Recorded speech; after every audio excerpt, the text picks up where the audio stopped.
Hello friends, welcome back to our channel. In today's video I am going to show you how to log out from a Pinterest account. So for that you have to just click on your Pinterest app on your mobile.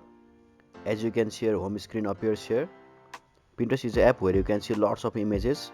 You can use it. On the bottom right you can share your profile. You have to click on that, and now we are on our profile. And on the top right you can see three dot buttons. You have to click on that. You can share settings, copy profile link. You have to just click on your settings here, and on this place you can share your security and information. So our purpose is to log out from the app. On below of add account you can see your logout option here. So to log out you have to just click on logout.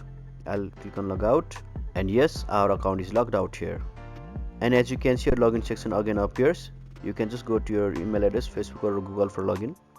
And yeah, this will be it. And yeah, if you guys like our video, then you can just click a like and subscribe button. Thank you.